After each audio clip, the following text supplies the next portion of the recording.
नमस्कार प्यारे विद्यार्थियों। लेक्स क्लासेस बालोतरा की यूट्यूब चैनल में आप सभी का स्वागत है। प्यारे विद्यार्थियों, अपन आपके 8th क्लास के भूगोल विषय के बारे में बातचीत कर रहे हैं, जिसका आपकी पुस्तक का जो नाम है वो आपकी संसाधन एवं विकास करके जो बुक है उसके बारे में बातचीत कर रहे हैं। इसके संदर्भ में अपन ने अपने दो अध्यायों की चर्चा कर ली, जिनके लिंक आपको इस यूट्यूब चैनल के प्लेलिस्ट में जाके देखोगे तो आपको पूरी प्लेलिस्ट मिल जाएगी। देखिए प्यारे साथियों, आज अपन आपके तीसरे अध्याय की बातचीत करेंगे, जिसका नाम खनिज और शक्ति संसाधन है। देखो मेरे प्यारे बच्चों, मैं आपको ये एक चीज बता रहा था।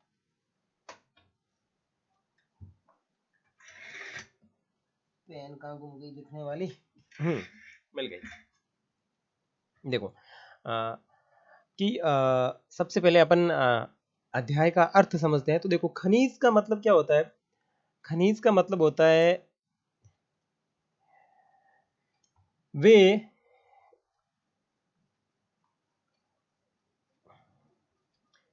पदार्थ जो धरती से, मैं सामान्य बता रहा हूं, ठीक है ना, धरती से खोद कर बाहर निकाले जाते हैं, उन्हें खनिज कहते हैं। ठीक है, समझ में आया भाई? खनिज आपको सिर्फ सामान्य भाषा में समझना है कि खनिज वो चीज होती है या वो पदार्थ होते हैं जो जमीन के अंदर से भाई खोद करके निकाले जाते हैं। और शक्ति संसाधन का मतलब क्या हुआ? शक्ति का संबंध हो गया आपका पावर से, POWER। पावर का मतलब हो गया ऊर्जा। अब इसमें कुछ खनिज ऐसे हैं जिनसे अपने को ऊर्जा प्राप्त होती है। अब ऊर्जा का मतलब समझे तो क्या? जैसे कोयला, कोयला इज फर्स्ट, और उसके बाद में आपकी प्राकृतिक गैसें, जो भी अपन रसोई गैस में उपयोग गैस में लेते हैं ना, वो सारी गैसें। और ये सारी चीजें जो होगी इसके अंदर अपन देखने वाले हैं। तो खनिज देखेंगे और शक्ति के संसाधन कौन कौन से वो देखेंगे। जैसे कि आपकी स्टार्टिंग में चित्र ही दिख रहा है, जिसके अंदर अपन आपकी शक्ति के संसाधन देखें तो आपके कोयले की खदान में ट्रक का भारण, यानी ये जो कोयला है वो आपका एक प्रकार से ऊर्जा संसाधन है, ऊर्जा संसाधन है। तो मैं यहाँ पे स्टोरी जो दी हुई है वो पढ़ते हुए आपको चीजें धीरे धीरे समझाते चलूंगा। आप अपनी किताब को ओपन करके बैठे, साथ में पेन लेके बैठे। मैं जो चीजें लिखूं आप भी उन चीजों को नोट करते रहें, क्योंकि ये छोटी छोटी चीजें अपने ज्ञान को बढ़ाती है। वो कहते हैं ना, बूंद बूंद से घड़ा भरता है, उसी प्रकार ये छोटी छोटी बातें जो होती है वो बहुत ही लाभदायक होती है और प्रत्येक एग्जाम में आपकी आती है। जरूरी नहीं आप अभी 8वीं कर रहे हैं तो 9वीं में नहीं आओगे, 9वीं में आएगी। 9वीं कर रहे हो तो जरूरी नहीं है कि आप 9वीं में ही रहोगे, 10वीं में आओगे, फिर 11वीं, फिर 12वीं। फिर आपको पता ही है कंपटीशन का जमाना है, अथाह भंडार पड़ा है, जीके तो इतना है कि पूछो मत। आप पढ़ते पढ़ते सारी जिंदगी खत्म हो जाए। देखो, किरी सुकांत से मिलने धनबाद के निकट उसके पैतृक स्थान पर जा रही थी। अब पैतृक शब्द आया, पैतृक का मतलब क्या होता है? मूल स्थान। पैतृक का मतलब होता है मूल स्थान, जहां उनका जन्म हुआ हो, जहां के उनके दादा परदादा निवास करते हैं, वो पैतृक स्थान कहलाता है। ठीक है। किरी विशाल काले क्षेत्र को देखकर आश्चर्यचकित थी। सुकांत, यह स्थान इतना काला और धूल भरा क्यों है? उसने पूछा। यह कोयले खदान के निकट होने के कारण यहाँ आप वहां ट्रकों को देख रही हो। ये सभी खनिज कोयले को ले जा रहे हैं। सुकांत ने उत्तर दिया। खनिज क्या है? अब उसने पूछा खनिज क्या है।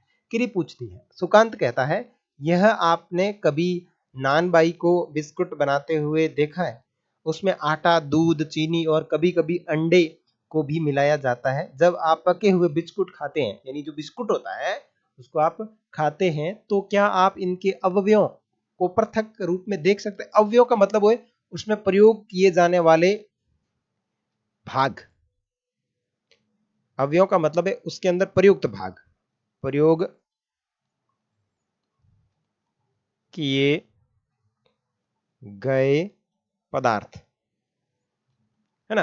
कि आप इसके अवयव, अवयव का मतलब क्या होता है? प्रयोग किए गए पदार्थ को पृथक रूप में, पृथक का मतलब होता है अलग रूप में देख सकते हैं। अब बिल्कुल सही बात कही कि आप भाई बिस्किट खा रहे हो तो बिस्किट के अंदर कौन कौन सी चीजें भाई वो तो आपको पता नहीं है। जिस प्रकार बिस्किट में मिली हुई कई वस्तुओं को आप नहीं देख सकते, उसी प्रकार इस पृथ्वी पर चट्टानों में कई पदार्थ मिले होते हैं जो खनिज कहलाते हैं। और ये खनिज पृथ्वी की चट्टान परपट्टी पर सभी जगह फैले होते हैं। जैसे कि परपट्टी क्या होती है, आपने अगर छठी क्लास के अंदर ज्योग्राफी बहुत ही अच्छी तरीके से पढ़ी है और समझी है तो उसके अंदर परपट्टी बताया गया है कि पृथ्वी की जो ऊपरी परत है या ऊपरी जो चट्टान है उसको परपट्टी कहा जाता है। आगे देखो, प्राकृतिक रूप से प्राप्त होने वाला पदार्थ जिसका निश्चित रासायनिक संगठन हो वो एक खनिज है। अब यहाँ पे इसने एक नई परिभाषा दी है खनिज की। नई क्या दी है कि देखो, प्रकृति रूप से प्राप्त होने वाला खनिज है वो प्रकृति से ही प्राप्त होता है। प्रकृति रूप से प्राप्त होने वाला वह जिसका निश्चित रासायनिक संगठन हो वह एक खनिज है। खनिज सभी स्थानों पर समान रूप से वितरित नहीं है, वे किसी विशेष क्षेत्र में या शैल समूह में संकेंद्रित हैं। कुछ खनिज ऐसे क्षेत्र में पाए जाते हैं जो आसानी से अभिगम्य नहीं है, अभिगम्य मतलब आसानी से नहीं मिलते। आर्कटिक महासागर संस्त्र और आर्कटिका खनिज विभिन्न प्रकार के भूवैज्ञानिक परिवेश में अलग अलग दशाओं में निर्मित होते हैं। वे बिना किसी मानवीय हस्तक्षेप के प्राकृतिक प्रक्रियाओं द्वारा निर्मित होते हैं। वे अपने भौतिक गुणों जैसे रंग, घनत्व, कठोरता और रासायनिक गुणों अथवा विलेयता के आधार पर पहचाने जा सकते हैं। आपके भोजन में नमक और आपकी पेंसिल में ग्रेफाइट भी एक प्रकार का खनिज है। अब मेरी बात सुनो, अब आपको मोटा मोटी समझ में आ गया खनिज हुए क्या चीज है, कि बाद की चीज जो प्रत्येक को खोद कर से जमीन से निकाला जाता है उसे खनिज कहते हैं। अब जरूरी नहीं कि हैंग जमीन में ही निकले, कोई पेड़ पौधों में अपन प्राप्त हो जाए, तो वो चीजें जिसका एक रासायनिक संगठन होता है उसको अपन खनिज कहते हैं।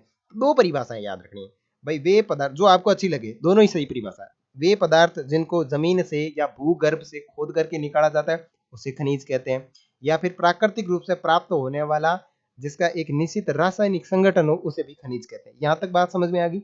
अब दूसरी बात ये है कि ये जो जितने भी खनिज है ये सभी एक जगह समान नहीं होते। ऐसा नहीं है कि जहां सोना निकल रहा है पूरी जगह में सोना ही सोना निकलेगा, नहीं। आपने सुना होगा सोने की कुछ विशेष खदान है, कोयले की विशेष खदान है, पेट्रोल विशेष जगह पे मिल रहे हैं। जैसे आपने पश्चिमी राजस्थान की बात करें तो पश्चिमी राजस्थान में पेट्रोल के भंडार है। अपने बाड़मेर, जैसलमेर, जालोर, ये जो क्षेत्र है इनके अंदर कोयले क्या और आपके पेट्रोल के खनिज पदार्थ हैं, और इसी कारण इधर रिफाइनरी लगी हुई है तेल की। तो ये पेट्रोलियम पदार्थ की रिफाइनरी लगी हुई है, तो ये सिर्फ इसी क्षेत्र में, दूसरे क्षेत्रों में क्यों नहीं है? इसका मतलब ये है कि जो खनिज भूमि के अंदर पाए जाते हैं वो सभी जगह समान नहीं होते, अलग अलग प्रकार से विद्यमान होते हैं। और दूसरी बात यह कि आप इनको नहीं बना सकते, ये प्रकृति से ही निर्मित होते हैं। ऐसा नहीं आपका मूड बन जाए चल भाई आज अपना मूड है सोना बनाने का, आप ऐसे ही शक्ति लगाओ और जमीन के अंदर सोना बना दो, ऐसा नहीं है। वो जमीन के अंदर पहले से ही बने हुए हैं और प्रकृति के द्वारा बने हुए हैं। ठीक है, आगे देखो खनिजों के प्रकार। अब खनिज समझ में आ गया कि खनिज होता क्या है। अब खनिजों के प्रकार देखो, पृथ्वी पर 3000 से अधिक विभिन्न खनिज हैं।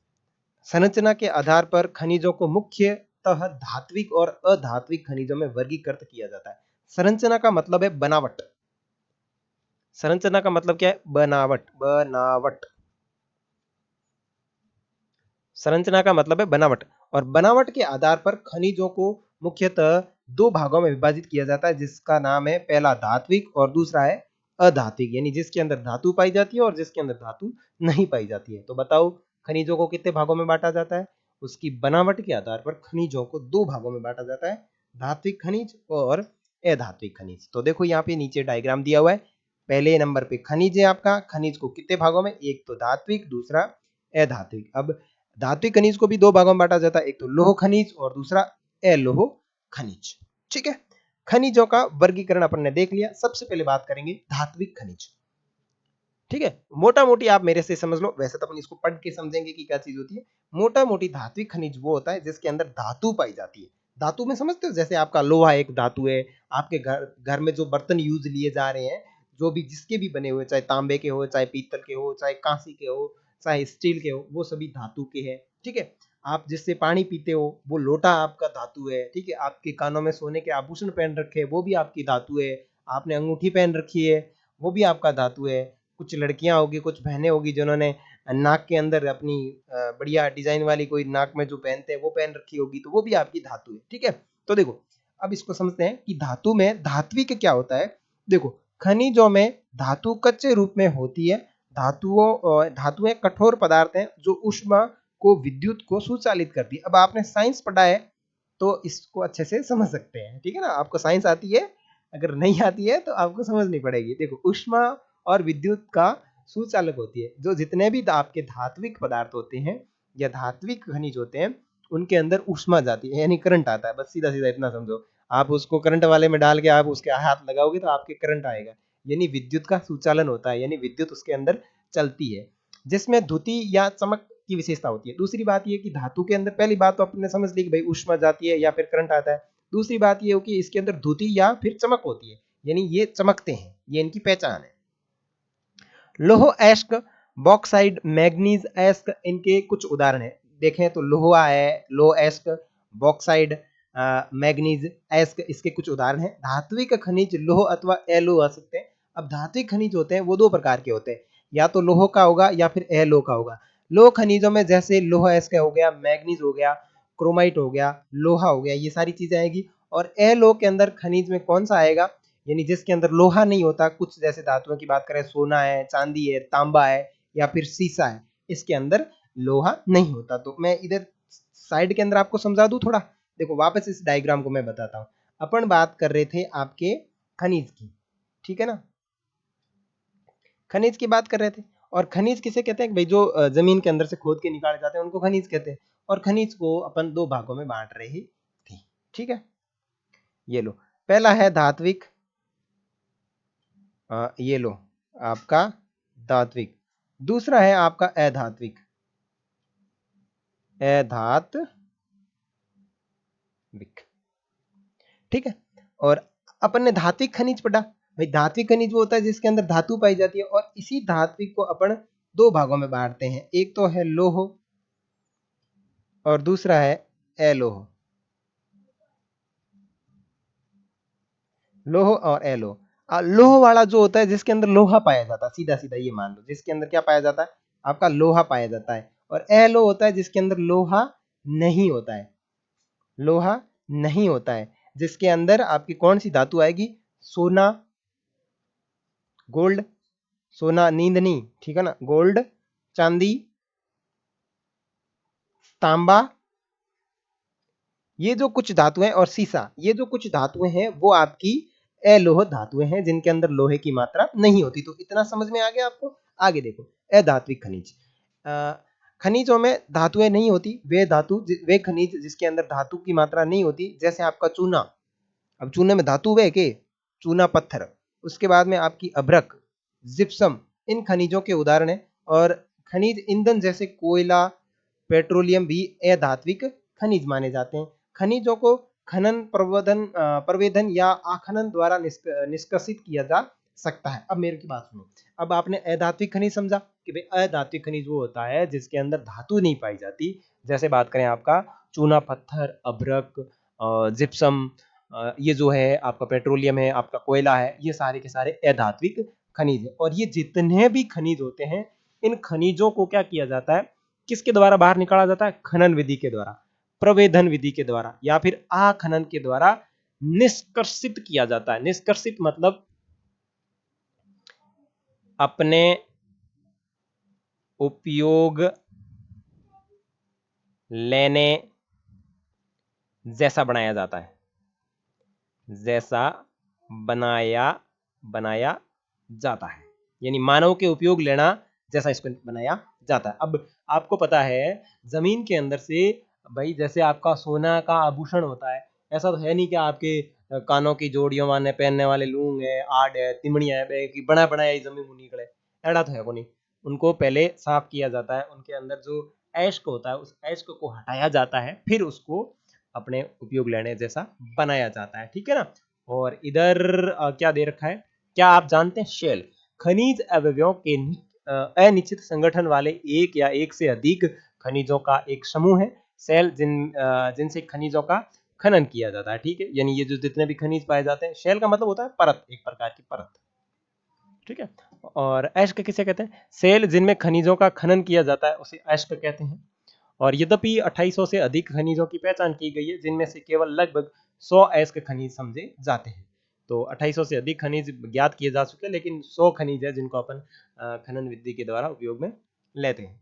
अब चित्र देख लेते हैं, क्योंकि आपका बार बार ध्यान इस चित्र के ऊपर जा रहा होगा। अपतट तेल का प्रवेधन। अपतट का मतलब क्या है? समुद्र के अंदर तेल का प्रवर्धन। इस तरीके की मशीन लगी होती है और समुद्र के अंदर जो तेल होता है ना, तेल कौन सा? पेट्रोल, उसको निकालने की ये मशीन है। देखो, प्रवेधन का मतलब है निकालना, ठीक है ना? जमीन के अंदर किसी चीज को निकालना आपका प्रवेधन कहलाता है। और इधर देखो, खनिजों का निष्कर्षण किस तरीके से किया जाता है? खनन के द्वारा किया जाता है, प्रवेधन के द्वारा किया जाता है और आखनन के द्वारा किया जाता है। ये वेरी वेरी इंपॉर्टेंट है, ध्यान रखना, ये आएगा एग्जाम के अंदर। खनिजों का निष्कर्षण कैसे किया जाता है? तो 3 प्रकार है, पहला खनन, दूसरा प्रवेधन, तीसरा आखनन। और खनन के अंदर 2 प्रकार है, एक तो विवृत खनन और दूसरा कुपकी खनन। अब कुपकी वगैरह ये किस तरीके से, ये धीरे धीरे अपन इसके अंदर जैसे जैसे अंदर जाएंगे अपने को अपने आप में समझ में आएगा। तो देख लिया आपने खनिजों के निष्कर्षण कितने प्रकार के? 3 प्रकार के, खनन, प्रवेधन और आखनन। और खनन के 2 प्रकार है, विवृत खनन और कुपकी खनन। पृथ्वी की सतह के अंदर दबी सेल से खनिजों को बाहर निकालने की प्रक्रिया खनन कहलाती है। देखो, किसकी प्रक्रिया? पृथ्वी के सतह के अंदर दबी सेल से खनिजों को बाहर निकालने की प्रक्रिया खनन कहलाती है। खनिज जो कम गहराई में स्थित होते हैं वे पृष्ठीय स्तर को हटाकर निकाले जाते हैं, जिनको विवृत खनन कहा जाता है। क्या कहा जाता है? विवृत खनन। अब देखो, हैंगू पहली बात कि भाई खनन की निके जबकि जितना भी खनिज है वो ने करे जमीन के अंदर खोदन की प्रक्रिया बाहर निकाले बिन के खनन प्रक्रिया, यानी वे खनिज जिनको जमीन के अंदर से खोद करके निकाला जाता है उसे कहते हैं खनन। और ऐसे खनिज जो ज्यादा खोदना ही नहीं पड़ता, थोड़ा सा खोदा और निकल गए, उसे कहते हैं विवृत खनन। और कुछ खनिज ऐसे होते हैं जो बहुत गहराई तक होते हैं, उनको मतलब इतना गड्ढा करके या इतना छेद करके निकाला जाता है जमीन की गहराई से कि ये कूप टाइप बन जाता है। कूप मतलब कुएं टाइप बन जाता है, जिसको बोला जाता है कुपकी खनन। क्या बोला जाता है? कुपकी खनन। तो समझ में आया? पृष्ठीय स्तर को हटाकर निकाले जाने वाले खनिज को विवृत खनन कहते हैं और गहन वेदन जिसे कूप खनन कहते हैं। तो गहन वेदन का मतलब है कि जिनको बहुत ही अधिक गहराई पर छेद करके या बहुत ही अधिक गहराई पर उनको खोद करके निकाला जाता है, उनको कूपक खनन कहते हैं। अधिक गहराई में स्थित खनिज जिन खनिज निक्षेपों तक पहुंचने के लिए बनाए जाने वाले जो छेद होते हैं उनको बोलते हैं कुपकी खनन। और कुपकी खनन के अंदर आपका कौन सा आएगा? जैसे कि ये एक प्रकार से कुपकी खनन है, क्योंकि ये कूप टाइप हुआ है ना, ये पाइप, ठीक है। कुपकी खनन के अंदर आपका आएगा पेट्रोलियम और प्राकृतिक गैस।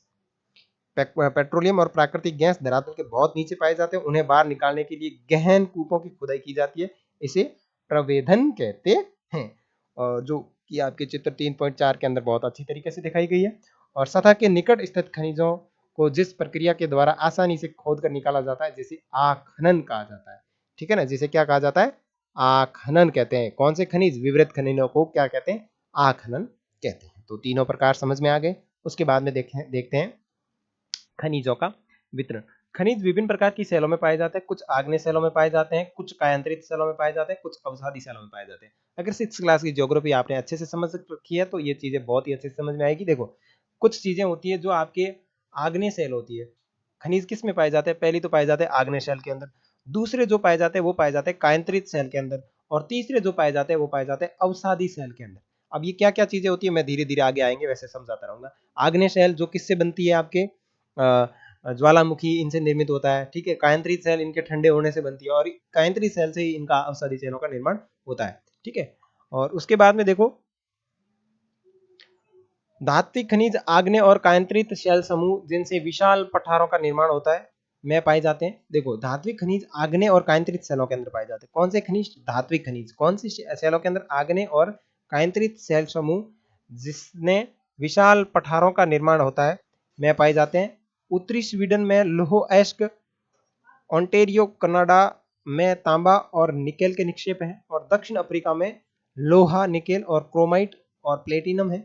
और आग्नेय और कायांतरित सेलों में पाए जाने वाले खनिजों के उदाहरण मैदान और नवीन वलित पर्वतों के अवसादी शैल समूह में धात्विक खनिज जैसे चूना पत्थर पाए जाते हैं। फ्रांस की कॉकरेस प्रदेश में चूना पत्थर निक्षेप, जॉर्जिया और यूक्रेन के मैग्नीज निक्षेप और अल्जीरिया के फॉस्फोरस इसके कुछ उदाहरण हैं। खनिज ईंधन जैसे कोयला, पेट्रोलियम भी अवसादी क्षेत्र में पाए जाते हैं। तो ये तो कुछ इस तरीके से था कि अपने को सिर्फ यही ध्यान रखना है कि खनिजों का वितरण कौन सी शेलों के अंदर मिलता है।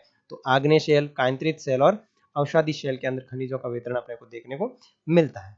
ठीक है, और नेक्स्ट अपन इस मानचित्र को समझते हुए अध्ययन करेंगे नेक्स्ट क्लास के अंदर। तब तक के लिए जय हिंद, जय भारत।